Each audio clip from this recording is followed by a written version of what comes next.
Hi friends, welcome to Vidya's life style. இன்றைக்கி Sunday special chicken biryani தான் செய்ய போகிறோம். அதுக்காக ஒரு பாத்திரம் வாங்கிட்டு வந்தேன் பிரியாணி செய்யலான்னு சொல்லிவிட்டு. நான் ஏற்கனவே நான்ஸ்டிக்கில் வச்சுருந்தேன், அது கருப்பாக இருந்தது, அதெல்லாம் போயிருச்சு. இது நான்ஸ்டிக் கிடையாதுன்னு சொல்லிட்டு கொடுத்தாங்க. நல்லா இருக்குது, சூப்பராக இருந்துச்சு. அதுக்கப்புறமா வந்துட்டு சிக்கன் பிரியாணிக்கு எல்லாமே கட் பண்ணி ரெடி பண்ணி வச்சுட்டேன். வெங்காயம், தக்காளி, ஒரு 1/2 kg சிக்கன் எடுத்திருக்கேன், லெக் பீஸோடு சேர்த்து எடுத்திருக்கேன். அதுக்கப்புறம் புதினா, கொத்தமல்லி தழை, இஞ்சி பூண்டு பேஸ்ட் எல்லாமே ரெடி பண்ணியாச்சு. இப்போ இந்த பாத்திரத்தில் தான் வந்து சிக்கன் பிரியாணி செஞ்சேன்.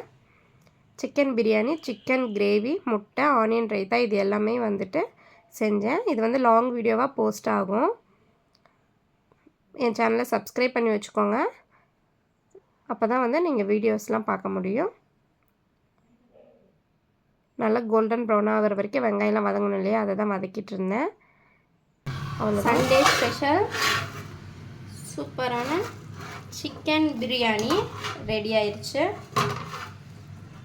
அடுத்து வெள்ளரிக்காய், ஆனியன்லாம் போட்டு ஆனியன் ரைத்தா ரெடி ஆயிடுச்சு. சிக்கன் கிரேவி, முட்டை இப்போ பரிமாறிக்கலாம். சூடாக இருக்குது.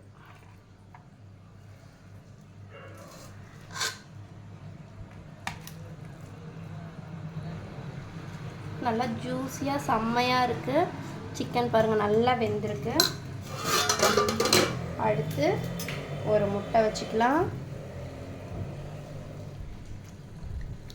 அடுத்து வந்து ஆனியனும் வெள்ளரிக்காயும் போட்டு ஆனியன் ரைத்தா.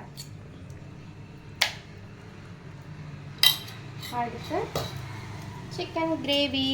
உங்கள் வீட்டில் வந்து சண்டே ஸ்பெஷலுக்கு என்ன செஞ்சீங்கன்னு மறக்காமல் கமெண்ட்டில் சொல்லுங்கள்.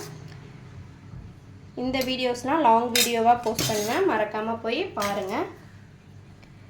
அடுத்து வந்து நம்ம குக்கும்பர் வச்சுக்கலாம் கொஞ்சம்.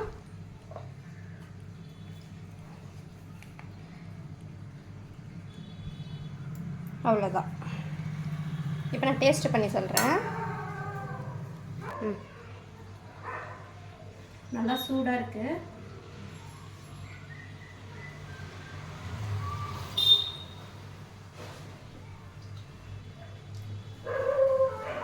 வேற லெவலு. வாவ், அதேமாதிரி ட்ரை பண்ணி பாருங்கள். இந்த வீடியோ உங்களுக்கு பிடிச்சிருந்தா லைக் பண்ணுங்கள், ஷேர் பண்ணுங்கள், கமெண்ட் பண்ணுங்கள், மறக்காமல் சப்ஸ்கிரைப் பண்ணுங்கள். தேங்க்ஸ் ஃபார் வாட்சிங்.